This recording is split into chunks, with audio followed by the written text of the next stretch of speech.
History likes to polish its monsters. It gives them statues. It names universities after them.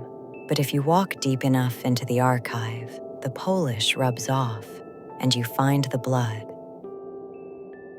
In 1877, a man named Cornelius Vanderbilt lay dying in a modest bedroom on Washington Place. He was the richest man the world had ever seen, $100 million. In an era where a man earned $1 a day, Cornelius owned the equivalent of the entire U.S. Treasury. But as the Commodore gasped for his final breath, he wasn't surrounded by love. He was surrounded by vultures in silk suits. His children weren't praying for his soul. They were counting his pulse, waiting for the moment they could tear the empire apart. The Commodore was a beast of a man. He started with one wooden boat and ended with a throne of iron and steam. He broke his rivals, he bought the government, and he crushed anyone who stood in his path. But his greatest cruelty wasn't reserved for his enemies. It was reserved for his own blood. He didn't see a family, he saw a dynasty. And in a dynasty, there is no room for weakness. There is no room for love. There is only the preservation of the gold. Before he died, he looked at the sons and daughters he had spent a lifetime terrorizing, and he gave them one final, terrifying command. Keep the money together. If you break it, it will break you. He left behind a fortune that could buy the world, but he left a family that didn't know how to be human. He created a gilded cage so large that his descendants would spend the next 100 years trying to find the exit, only to realize the doors were locked from the inside. Today, we open the Vanderbilt archive. We aren't here for the jewelry. We are here for the bodies buried under the marble, because the first person Cornelius Vanderbilt murdered was the woman who loved him most. Her name was Sophia Johnson. She was his cousin, his childhood sweetheart, and for 50 years, she was the only person who knew Cornelius before he became a god. She had given him 13 children. She had lived in poverty with him, and she had watched him turn his calloused hands into gold. But in the Vanderbilt archive, loyalty has an expiration date. By the 1840s, Cornelius had decided that Sophia was a relic of his poor past. She was too plain for the salons of New York. She spoke with a common accent. She didn't want the mansions. And in the Commodore's world, if you weren't growing, you were dead weight. The psychological war he waged on her was calculated. He didn't just ignore her. He tried to delete her. He took mistress after mistress, flaunting them in front of her. When she wept, he called her weak. When she complained, he called her mad. In 1846, Sophia did the unthinkable. She refused to move. He had bought a new, grand estate on Staten Island, and she told him she wanted to stay in their old home, where her memories were. Cornelius didn't argue. He didn't plead. He simply had her declared insane by a doctor he had bought and paid for. He didn't just send her to an asylum. He sent her to a prison for the mind in Flushing, New York. For 13 months, the mother of his 13 children was kept in a room with barred windows, while Cornelius stayed in his mansion, dining with his mistresses, telling the world his wife was unwell. She eventually came out, broken and silenced. She moved into the house she hated. She lived like a ghost in her own hallways, watching her husband grow richer as she grew smaller. But here is the detail the history books hide. Cornelius didn't just break her for fun.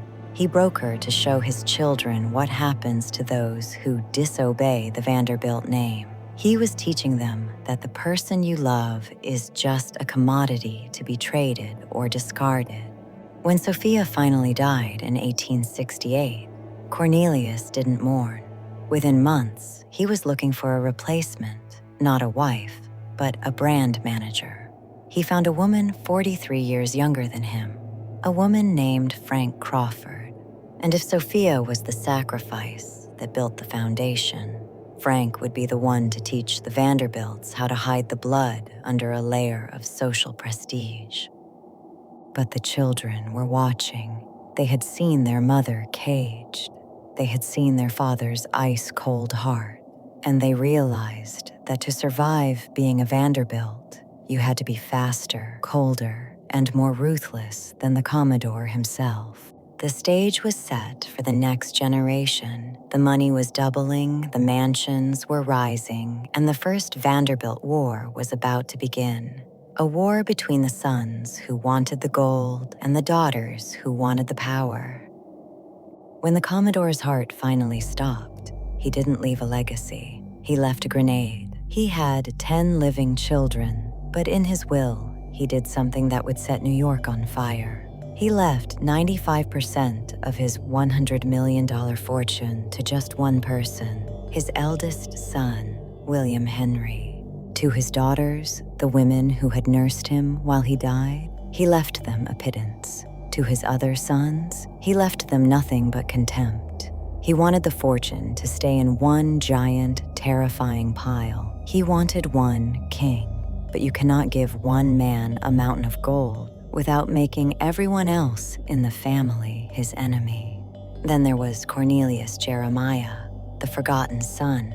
If Sophia was the mother they erased, Cornelius Jeremiah was the son they tried to bury alive. He was an epileptic and a gambler, two things the Commodore considered broken equipment. His father called him a blockhead and a waste of skin. When the will was read and Cornelius Jeremiah realized he had been disinherited, he didn't just walk away. He sued. He dragged the Vanderbilt name through the mud of the New York courts, accusing his brother William of brainwashing their father. The pressure was too much. The Vanderbilt shame was a heavy coat to wear. In 1882, in a lonely hotel room, Cornelius Jeremiah ended the fight. He put a pistol to his head and pulled the trigger. In the archive, his death is a footnote, but in the family, it was a message. The gold is more important than the blood. If you fight the empire wins. William Henry Vanderbilt was now the richest man on earth, but he was a prisoner of his own victory.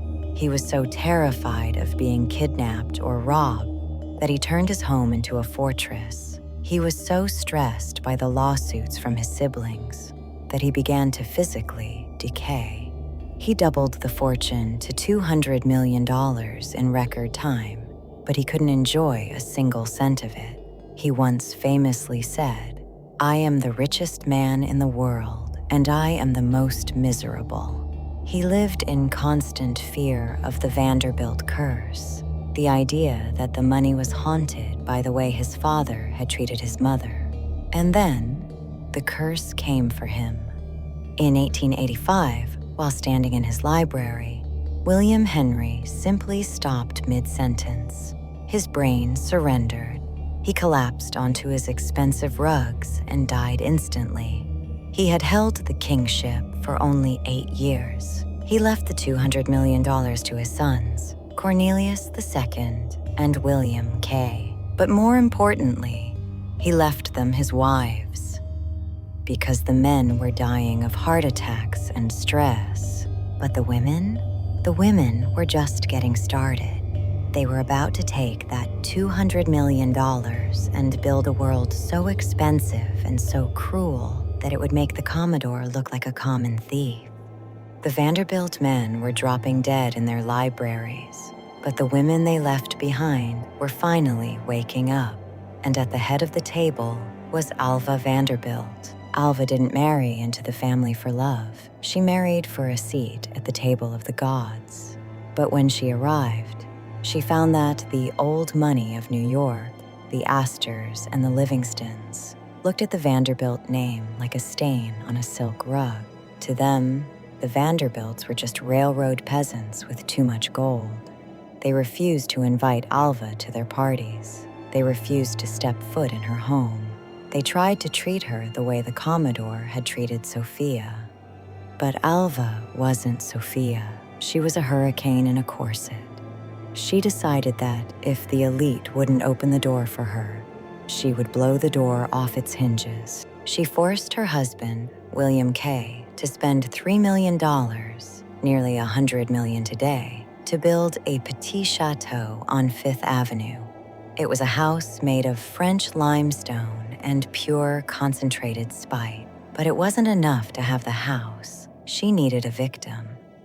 She announced the most decadent party in the history of the Western world, the Vanderbilt Masquerade Ball. 1,000 guests, 6-foot-tall floral arrangements, costumes made of real silver and jewels. Every daughter of every billionaire in New York was invited to perform a special dance, except for the daughter of Mrs. Astor, the queen of society. It was a social hostage situation. Mrs. Astor's daughter was devastated. To save her daughter's social life, the great Mrs. Astor, the woman who had snubbed the Vanderbilts for years, was forced to get into her carriage, drive to Alva's house, and drop her calling card like a white flag of surrender. Alva had won. She had conquered New York. But look at the price of the victory. While Alva was fighting the Astors, she was turning her own home into a battlefield. Her children, including young Consuelo, weren't raised with affection. They were raised as soldiers in Alva's war for status. They were whipped for the slightest disobedience. They were forced to wear steel back braces to ensure perfect posture. They were being molded into the perfect Vanderbilts, because Alva knew that in this family, appearance was the only thing that kept the darkness away. She had built the most beautiful house in America, but she had forgotten to put a heart inside it. And soon, the walls of that petit chateau would witness a cruelty that would make the asylum in Flushing look like a sanctuary. By 1894, Alva Vanderbilt had conquered New York society, but she was bored. She didn't just want to be the queen of Fifth Avenue. She wanted to be the mother of a royal. She looked at her daughter, Consuelo, a girl of ethereal beauty and a gentle soul, and she didn't see a child. She saw a bridge that would carry the Vanderbilt name across the Atlantic and stitch it into the ancient, blood-soaked history of the British aristocracy. The deal was simple. The 9th Duke of Marlborough had a title, a 180-room palace, and absolutely no money. The Vanderbilts had $200 million and no soul. It was the perfect trade. Consuelo was in love with someone else, a man named Winthrop Rutherford. She begged her mother for mercy. She wept until her eyes were bloodshot. Alva's response? She didn't use logic. She used psychological warfare. She told Consuelo that her disobedience was giving her a fatal heart condition. She intercepted every letter from Winthrop, telling Consuelo that the man she loved had moved on, that he didn't want her. She kept the girl a literal prisoner in the Fifth Avenue mansion. For months, Consuelo saw no one but her mother and the guards Alva had hired to watch her. This is the gilded crime. This is what the gold was for. It wasn't to give the children a better life. It was to buy a history that the Commodore's dirty railroad money couldn't reach. November 6, 1895. The world called it the wedding of the century. 20 minutes before the ceremony, Consuelo was in the vestry, crying so hard she couldn't stand. Her maids had to use sponges soaked in ice water to reduce the swelling in her face, so the public wouldn't see the Vanderbilt shame. She walked down that aisle to a man she despised. As they stood at the altar, a contract was signed. The Duke of Marlborough received $2.5 million in Beach Creek Railway stock immediately. He received an annual income of $100,000 for the rest of his life. The Vanderbilts had successfully bought a dukedom. But as the bells of the church rang out, the archive recorded a different sound. It was the sound of the family's moral foundation finally turning to dust.